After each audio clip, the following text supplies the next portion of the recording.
ቱርካን የሚኔ የቅርብ ጓደኛ አማካሪ ሆናለች። ሚኔ ልጇን ታቅፋ ወደ እነ ሶመር ቤት ከመጣች በኋላ ቱርካን ከጎኗ አልተለየችም። አይዞሽ እያለች ታባብላታለች። ነገር ግን ሚኔ አንድም ቀን ተሳስታ ለቱርካን ልጇን እንድታቅፍላት አምናት ሰጥታት አታውቅም። አሁንም ቢሆን አታረገውም። ነገር ግን ቱርካን ደግማ ደጋግማ ሚኔን ለመቅረብ ብዙ ጥረት እያደረገች ነው። በአንድ በኩል ሶመር ደግሞ ሁለቱንም አመጣጥኖ በተለይ ደግሞ ቱርካን ሳታውቅ አንድ ቤት ውስጥ ለማኖር እየተቸገረ ነው ያለው። ሩቻልም ብትሆን ከሱ ጋር ጠብ ውስጥ ናት። አሁን በጠዋት ሶመር ቁርሱን ከበላ በኋላ ወደ መኝታ ክፍሉ መጥተዋል። በአንድ በኩል ቱርካን ደግሞ እንደተለመደው ሚኔን ትንሽ አባብላት ተከትለው እየገባች ነበረ። ቀርባ ልታናግረው እየሞከረች ዝም አላት። ያኮረፈ ይመስላል። ምን ሆነ ነው ብላ ወደሱ እየቀረበች ነበረ። አሁንም ዝም አላት። ምን ነው አዝነብኝ ነው እንዴ? ችግር አለ? ተናደብኛል እንዴ አለችው። አሁንም ዝም ብሎ ልብሱን እያረገ እያስተካከለ ነበረ። አዎ ትንሽ ከፍቶኛል፣ ከስራ ጋር የተያያዘ ነገር ነው ግን እርሽው እያላን ነው። እሱ ግን ያጨናነቀው ሌላ ጉዳይ አለ። ከዛ አይዞ እያለች እሱንም እንደተለመደው ትንሽ ለማነቃቃት እየሞከረች ነው። ከዛ በጣም ገረመው። ቱርካን የሶመር እንደዚህ መሆን ወደ ሌላ ነገር አልተረጎመችውም። ስለዚህ አሁን በጣም እየገረመው እንደሚያፈቅራት ይነግራታል። አፈቅርሻለሁ ሲላት እሷም አፈቅራለሁ እያለችው ወደ እሷ በመቅረብ እየሳማት ነበረ። ከዛ አሁንም በጣም ናፈቀችው። ደግሞ ሊስማት ስልክ እየተደወለ ነበረ። ስልኩ ልታነሳ ልትሄድ ስትል ወዴት ነው ቆይ አንዴ ብሎ እጇን እየያዘ ነበረ። በኋላ ተደውያለሽ አላት። ኧረ ከቤት ተደውሎልን ይችላል እያለችው ነበረ። እሱ ግን አብሯት እየተላፋ አንገቷን እየሳማን ነው። ወደ ስራ ይሄዳለሁ አላልክም እንዴ አለችው። አይ ሀሳቤን ቀየርኩኝ ከአንቺ ጋር ቆያለሁ አላት። ሶመር እሺ ቆይ እንዴ ብላ ወደ ስልኳ ተጠጋች። ስልኳን እያነሳችው ነው። ዶኖሽ ናት የደወለችው። ሶመር እየወጣ ነበረ። ዶኖሽ ስትደውል ሄለው ቱርካን እንዴት ነሽ? አረ ዳሪያን ፈለኳት አጣዋቴው ኢዝሚር ከሄደች በኋላ አልተገናኘንም። ግራ ገባኝ፣ ጨነቀኝ እኮ ልጅቷ የሆነ ነገር ሆና አይሆን እንዴ? ግራ ገባኝ እኮ አለቻት። ከዛ ቱርካን እንዴት ራቀች በዚህ ሰዓት ብላ የጠየቀቻት ነው። እኔና ሴርዳር ወተን ልናያን ነበረ ሀሳባችን ኢዝሚር ልንሄድ እና አክስቴ ደግሞ እኔ አልፈቅድልሽም መጀመሪያ እህትሽን አስፈቅጂ አለችኝ እና ፍቃድ እየጠየቅኩ ነው ካንቺ አለቻት። እንዴ ታዲያ ሁለታችሁ አንቺና ሴርዳር እንዴት ብላችሁ ነው የምትሄዱት ኢዝሚር አለቻት። በቃ ደረስ ብለን እንመለሳለን፣ ካገኘናትም ይዘናት እንመጣለን። ሀካንን በስልክ አግኝቼዋለሁ አለቻት። ጥሩ በቃ እሺ የሴርዳርን ስልክ ስጭኝና ደውዬ አናግረዋለሁ በማለት እየተቀበለቻት ነበረ። ከዛ ስለ ሳድቅ ጠየቀቻት። ሳድቅ በዚህ አጋጣሚ ነስሪንን ይዟት ወደ ሆስፒታል ለምርመራ እንደሄዱ ትነግራታለች። ከዛ ስልኩ ተቆረጠ። ከደቂቆች በኋላ ዶኖሽና ሴርዳር ቀጥታ መኪና ውስጥ ገብተው ወደ ኢዝሚር እየሄዱ ናቸው። ሀካን ስደውለት ለምዶ ስልኩን የማይነሳው ትላለች ዳሪያ። ያው ቢዚ ሊሆን ይችላል፣ እዛ ስንደርስ ምናልባት እናገኘዋለን እያላን ነው። በጣም ፈርታለች። ምን ነው ፈራሽ እንዴ ይላታል። አዎ ፈርቻለሁ፣ እስካሁን ድረስ ከዚች ከተማ ወጥቼ አላውቅም። ለብቼ አለችው። ለብቼ እኮ አብረን እኮ ነን፣ ምን ችግር አለው? በነገራችን ላይ ዳሪያንንም ሀካንንም ማመስገን አለብኝ፣ ምክንያቱም ይሄ ሰበብ ባይገኝ ኖሮ አንቺን አላገኝም ነበረ፣ አብረን አንወጣም ነበረ። ለእኛ ግን ጥሩ ጊዜ ይሆናል እያላት ቀስ ብሎ እጇን እየያዘ ነበረ። በጣም እንደሚያፈቅራት ፍቅሩን ሊያሳያት እየሞከረ ነው። እሷም ተረድተዋለች። በሌላ በኩል ሳድቅ ነስሪን ይዟት ወደ ሆስፒታል መጣ። ምርመራ እየተደረገላን ነው። ከምርመራው በኋላ ብዙ ውጤት ይጠበቃል። በጣም ብዙ መግዛት ያለበት መድኃኒቶችም አለ። ከዚህ በኋላ ወጪው በጣም ከባድ ነው የሚሆነው። እሻኑ ምንድነው የሚሆነው? ምንድነው ማድረገው እያለ ዶክተሯን ጠየቃት። ውጤቱ ይምጣ፣ እንደገና ድጋሚ ማድረግ ያለብኝ ምርመራ አለ እርግጠኛ ለመሆን አለችው። ግራ ገባ። ምንድነው የሚደረገው ከዚህ በኋላ ምንድነው የሚሆነው? ያኔ እኮ አልጋ ላይ በቃ ወድቃ ስትቀር እኮ በጣም ልባችን ተሰብሮ አዝነን ነበረ። ግን አሁንም ቢሆን ያው እንደ ፈጣሪ ፍቃድ በህይወት አለች። ምንም ቢፈጠር ምንም እኛ ለሷ ጥረት ማድረጋችን አናቆምም። ዋናው ነገር ይሄ ነው ብሎ ስቅስቅ ብሎ ያለቅሳል። ዶክተሩ አይዞ ትለዋለች።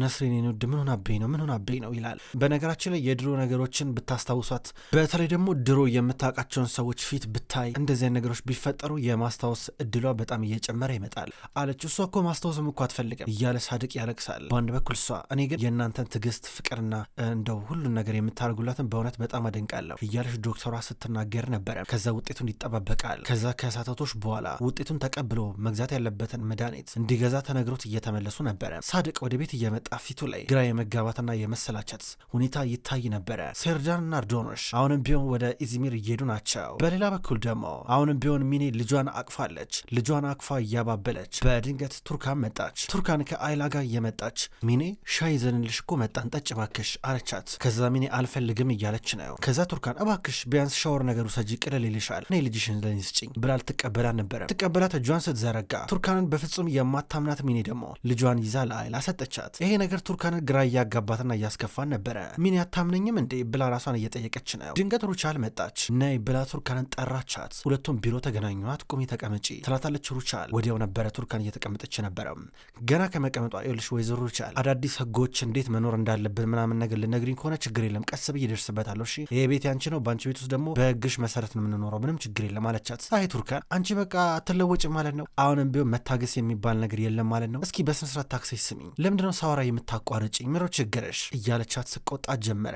መስመርሽን ባታልፊ ጥሩ ነው ብላ ተናገረቻት። እንዲህ ብላ ስትቆጣ ከዛ ባንድ በኩል ቱርካን ፊቷ ይቀያየር ጀመረ። ተናደደች። ይኸውልሽ እኔ ቤት መተሽ ማን ነው ከኔ ጋር ለመጣላት እንዳትሞክሪ፣ ምክንያቱም በቀላል ነው የማንበረክክሽ። እሺ እዚህ ቤት እስከመጣሽ ድረስ አርፈሽ በሰላም ብትኖር የሚሻልሽ አለቻት። ወይዘሮ ሩቻል እኔ እዚህ የመጣሁት ለአንቺ ህጎች ተገዢ ለመሆን አይደለም። እሺ እኔ እዚህ የመጣሁት ለሶመር ብዬ ነው፣ ለሶመር ብዬ ነው እጄን የሰጠሁት። ደግሞ ይህንንም በደንብ አርገሽ ጠንቀሽ ነው የምታውቂው፣ እንደማታውቂ ሆነሽ አታስመሲ አለቻት። ፈጣሪ ሆይ እንዴት ነው አንቺ የምትናገሪው አለቻት። በተመሳሳይ ቤት ሆኜ ከአንቺ ጋር መኖሬ ራሱ ለእኔ መዋረድ ነው፣ በጣም ያሳዝናል። ከአንቺ ጋር መኖሬን እኔ ራሱ ጠራጠራለሁ፣ አላምንም እስካሁን ድረስ ግን መሆን አለበት፣ በቃ ለሶመር ብዬ ያደረገዋለሁ ስትላን ነበረ። ቱርካን አሁንም ቢሆን ይሄ የሚደብር ባህሪሽ እንደቀጠለ ነው ማለት ነው፣ አትለወጭም ማለት ነው አለቻት። አዎ አልለወጥም፣ ምክንያቱም አንቺ ነሽ ይሄን ያስተማርሽኝ፣ የተማርኩትን ነገር ነው እያደረግኩ ያለሁት። እሺ እኔ እዚህ ያለሁት ለሶመር ደስታ ብዬ ነው። አሁን አንቺ ምንም የምታረጊው ነገር የለም ብላ ከተቀመጠችበት ተነሳች። ከዛ ቱርካን ትንሽ ሩቻል ላይ ጉልበቷ በረታ ከድሮ የበለጠ። ከዚህ በኋላ አልፈራሽም ወይዘሮ ሩቻል፣ ምንም ብታመጭ አልፈራሽም፣ ምንም ቢሆን ምንም አለቻት። ከዛ ሩቻል አዎ አትፍሪኝ፣ ችግር የለም እንዳፈሪኝ፣ እሺ አይዞሽ፣ ብቻ ግን ይኸውልሽ ሶመርን በእጄ ይዤዋለሁ፣ ከዚህ በኋላ ሩቻል ምንም አታመጣም ብለሽ የምታስቢ ከሆነ ማለት ነው አሽቀንጥሬ ነው የምወረውርሽ፣ ስለማታውቂኝ ነው አለቻት። ወይዘሮ ሩቻል ታዲያ ማን ከለከለሽ? ማን ከለከለሽ? አርጊው እኔና ሶመር እዚህ ደረጃ ለመድረስ በብዙ ፈተና ውስጥ አልፈናል፣ በብዙ ነገር ውስጥ ገብተን ነው የሁላ ነገር የመጣው፣ ከዚህ በኋላ እኔና እሱን ማንም አይለያየንም ብላት ወጣች። ስትወጣ ሩቻል ተናዳ ነበር የምታያት። ተመልከቷት፣ እቺን ጋጦጥ እንዴት ነው የምታናግረኝ? ሶመር ስላለ ፈጣሪሽን አመስግኝ እንጂ ጸጉርሽን እየጎተትኩኝ ነበር ማስወጣሽ ብላ ስትናደር ነበረ። ከሩቻል ቢሮ ከመውጣቷ ወዲያው አክስቷ ደወለችላት። ሄሎ ቱርካን ቢዚ አይደለሽም አይደለ? ላወራሽ ፈልጌ ነበረ አለቻት። አክስቴ ቢዚ አይደለም አናግሪኝ ትላለች ቱርካን። ይኸውልሽ ቱርካን አባትሽ ያው እንግዲህ እድሉን አግኝተው እናትሽን ወደ ሆስፒታል ወስዷን ነበረ እና አሁን ተመልሰዋል። በእርግጠኝነት የሆነ ነገር ብለውታል። ያው በጣም ብዙ ወጪ ያስፈልገዋል። ቤተሰብሽ ልትረጂ ይገባል። ምን ነው ዝም አልሻቸው አለቻት። ምን ተፈጠረ አክስቴ ትላለች ቱርካን። በእርግጠኝነት ይሄን መድኃኒት ግዛ ተብሎ በቃ ትእዛዝ ተሰጥቶታል። በእርግጠኝነት ደግሞ የምነግርሽ ሳይገዛ ነው የመጣው። ምክንያቱም በቃ ወንድሜ በጣም ቸግሮታል። በጣም የገንዘብ እጥረት ውስጥ ነው ያለው። ጓደኞቹ ጋር እየደወለ በቻለው አቅም ገንዘብ ለመበደር እየሞከረ ነበረ፣ ግን አልተሳካለትም አለቻት። ኔዜት ከቱርካን ጋር ስልክ እያወራች ዝቅ ብላ ስትመለከት ሳድቅ ሂሳብ እየሰራ ነበር። ስልክ ይደውላል። እንዲህ ብገዛ እንዲህ ባረግ ይሄ ቢቀር እያለ ብዙ ነገሮችን ያስባል። በሌላ በኩል ሶመርና ሳልቹክ እየተገናኙ ናቸው የድርጅቱ በር አካባቢ። ከዛ ወደ ውስጥ እየገቡ ምን ልታረግ አሰብክ ታዲያ እያለው ነበረ። ከዛ ሶመሬው ለሳልቹክ የሚኔንና የልጇን ጉዳይ ማለት ነው ታስጨርስልኛለህ እያለው ነበረ። የሚኔ ባል ኒያት ሆኖ ሳለ ነገር ግን ሶመር ቶሎ ብሎ ለሴት ልጁ የአባት ስም ለመስጠት ጥረት እያደረገ ነው ያለው። በድንገት ሁለቱ እንደዚህ አንድ ላይ እያወሩ ወንድሙ መጣ። የኦዞር ልጅ እንደመጣ አየው። ሶመርን እያየ ወደ ውስጥ ግራ ገብቶት እየገባ ነበረ። ሳልቹክ ደግሞ ኧረ ተው ሶመር ለቱርካን የተፈጠረውን ነገር ንገራት በማለት እየመከረው ነበረ። ኧረ ቱርካን እኔ እስኪ አንድ ጊዜ ያው እንግዲህ ሚኔ ማለት የድሮ ፍቅረኛ ናት እና ያው ኪራዝ ደግሞ ልጄ ናት ብዬ ልንገራት። ኧረ ሳልቹክ የተሻለ አስተማምጣ ምነካ እያለው ሁለቱም ማውራታቸውን ቀጠሉ። በአንድ በኩል ፋቴ በቀጥታ ኒያት ወዳለበት ሆስፒታል ሄደ። ኒያት ትንሽ ድብደባ ደርሶበት ሆስፒታል ገብቶ ነበረ። አሁን እየወጣ ነበረ። ፋቴ ያመሰግናለሁ ይለዋል። ከዛ ሚስቴና ልጄ የት እንዳሉ ፈልግ እያለው ነበረ። ችግር የለም አገኝልሃለሁ፣ አንተ ብቻ ቼኩን ጻፈው እንጂ አለው። እኮ ልጄና ሚስቴን አገኝልኝ ቀላል ነው ቼኩን ጽፍልሃለሁ እያለው ነበረ። ፋቴ እንዴት ሊያገኝ እንደሚችል ሲያማክረው ፋቴ ያው እኔ ወይዘሮ ሩቻልን ስለመግባባት ነገሩን ቀለል ያደርግልኛል አታስብ እያለው ነበረ። ዳሪያ በህይወቷ ተስፋ ቆርጣለች። ኢዝሚር እኖርበታለሁ ብላ ከአባቱ የተቀበለችውን ገንዘብ ተጭበርብራለች። አሁን ቁጭ ብላ እየጠጣች ስትሰክር ነበረ። ድንገት አካን መጣ፣ አጠገቧ ተቀመጠ። ቡና እያዘዘ ነበር። እንዴት ነሽ እያላት ይጠይቃታል። ከዛ ገንዘቧ እንደተጭበረበረ ነገረችው። ህይወት ነው በቃ ህይወት እንደዚህ ነው፣ ህይወት ማለት በስተትና በቅጣት የተሞላ ነው ይላታል። እንዴት እንደዛ ትላለ እያለችው እሷን ያባብላል፣ ያረጋጋታል። ዶኖሽና ሴርዳር ትንሽ መንገድ ሲቀራቸው መኪናቸው ተበላሸች። ከዛ ሴርዳር መኪናውን እስክትቀዘቀዝ እየጠበቀ ሁለቱ አብረው እያወሩ ቀስ ብሎ ወደ እሷ ሊስማት እየሞከረ ድንገት መኪና መጣ። ከዛ መኪናው ላይ ተጫኑ በጎች የጫኑ መኪኖች ነበሩ። እዛ ላይ ሆነው አብረው እዛም ላይ ሆኖ ሊስማት እየሞከረ አልተሳካለትም። በሌላ በኩል ቱርካን በቀጥታ ወደ ቤት መጣች። አባቷ ልታናገረው ከአባቷ ጋር ሆና ማውራት ጀመረች። እስካሁን ድረስ ምን እንዳጋጠመው ይነግራታል። ከዛ ዶኖሽና ዳሪያን ቢሆኑ እንዳይጨነቁ አልነገርኳቸውም እያላን ነበረ። ሳድቅ የሚያውቀው ዳሪያ እንደተኛች ነው። ከዛ ዶክተሩ ምን ብላ እንደነገረችው እንዴት የድሮ ነገር ማስታወስ እንደምትችል ቤት ውስጥ ማድረግ ያለባቸውን ነገር በሙሉ ያስረዳታል። በአንድ በኩል እሷን ብትሆን እስኪ የመድኃኒት ወጪው ምን ያህል ነው ብላ ወረቀቱን ተመለከተችው። አየችው። ይህ ሁሉ የመድኃኒት ወጪው ብላ ጠየቀችው። አዎ ይላታል ሀዘን ውስጥ ሆኖ። በአንድ በኩል ሙስጠፋ የአባቱ ድርጅት ውስጥ ስራ ገብተዋል። የሆነ ማሽን ላይ ነገር ነበር የሚሰራው። እየሰራ እያለ ማሽኑ ይነሳና ጸጥ ይላል። አሁንም ያጠፋና ያነሰዋል። ከተነሳ በኋላ ማሽኑንም ዝም ይላል። ትንሽ ተነስተው ከዛ ድንገት ሶመርና ሳልቹክ ወደ ውስጥ እየገቡ አዩት። በተደጋጋሚ ነበረ ሙስጠፋ ሲያበራ ሲያጠፋ የነበረው ማሽኑን። ሶመር ተናዶ አየው። ምን እያረክን ያለው ስታበራ ስታጠፋ ምን ያህል ኤሌክትሪክ እንደሚቆጠር ግን ታውቃለህ እያሉ ነበረ እኮ እንደሚኔም እኮ እንዲሰራ ነው ይለዋል። ከዛ ሙስጠፋና ሶመር መጣላት ጀመሩ። ቴክኒሻኑ ይምጣና ያይላል። ከዛ ትቀጥላለህ ስራን ይሉታል። አያስፈልግም ማስተካከሏል ነው ራሴ ይላል። ሶመርና ሙስጠፋ መግባባት ከበዳቸው። በተለይ ደግሞ ሙስጠፋ ሰራተኛ እንደመሆኑ መጠን ምንም ሳይፈራ ሶመርን እንደዚህ ሲናገረው የተመለከቱት ሰራተኞች እባክህ ተረጋጋ፣ አቶ ሶመርን አክብረ አናግረው ይሉታል።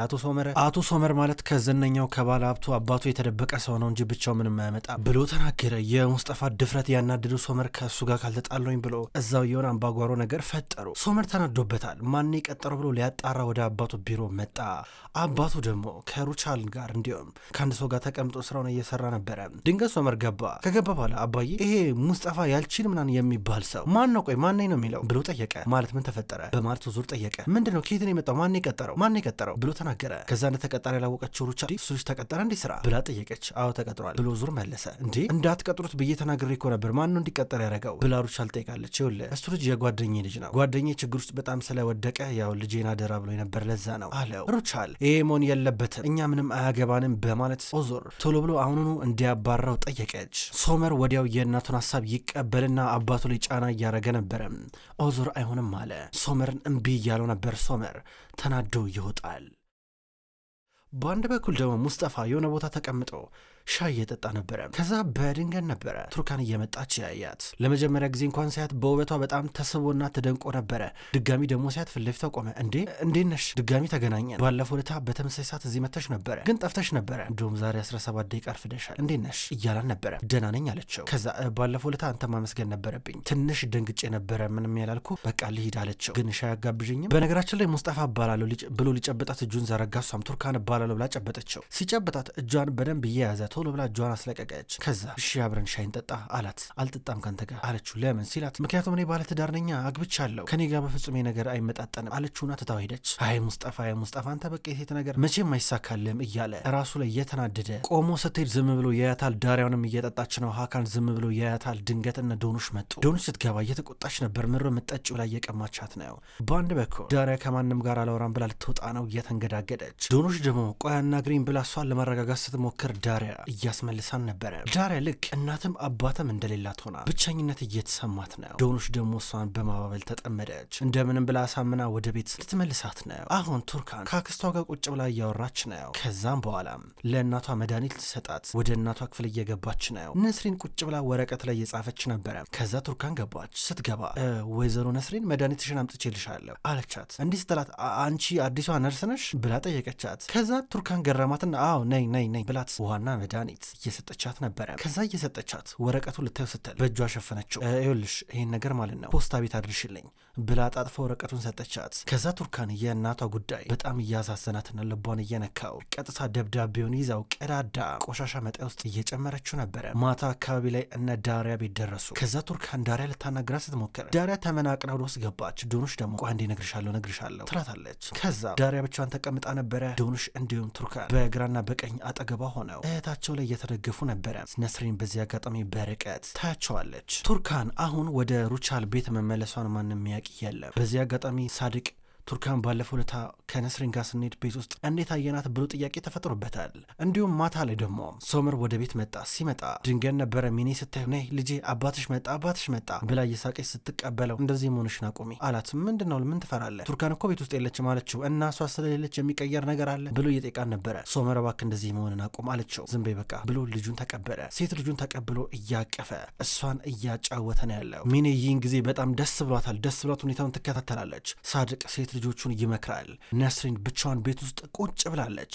ሳድቅ ደግሞ ይኸውላችሁ በዚህ ሰዓት ላይ ጠንካራ መሆን አለብን፣ ከድሮ የበለጠ አንድ ላይ ነው መሆን ያለብን፣ አንድ ላይ እንሆን እያለ ሶስቱም እህታማሞች እጅ ለእጅ እየተያዙ ነስሪን በአንድ በኩል ቤት ውስጥ ቁጭ ብላለች። አሁንም ምንም የምታስታውሰው ነገር የለም። ነገር ግን ወረቀትና እስክሪብቶ ቅድም ጠይቃ ተሰጥቷታል። አሁንም ቢሆን መጽሐፏን እንደቀጠለች ነበረ። ክቡራን ተመልካቾች እንኳን ወደ ቅመም ስቶሪ የዩቲዩብ ቻናል በሰላም መጣችሁ። ክቡራን ተመልካቾች የወፍ ጎጆ ድራማ ከተጀመረ ብዙ ክፍሎች ተቆጠሩ። ውድ ተመልካቾች የወፍ ጎጆ ድራማ አሁንም ቢሆን ይቀጥላል። ሁልጊዜም ቢሆን ዘውትር እየመጣችሁ የምትከታተሉ በላይካችሁ በኮሜንታችሁ የምታግዙኝ የዘውትር ተመልካቾች በጣም አድርጌ ለማመስገን እወዳለሁ። ውድ ተመልካቾች በቀጣይ በአዳዲስ ክፍሎች ድጋሚ የምንገናኝ ይሆናል። እስከዛው ድረስ ግን በያላችሁበት መልካም ቆይታ ይሁን።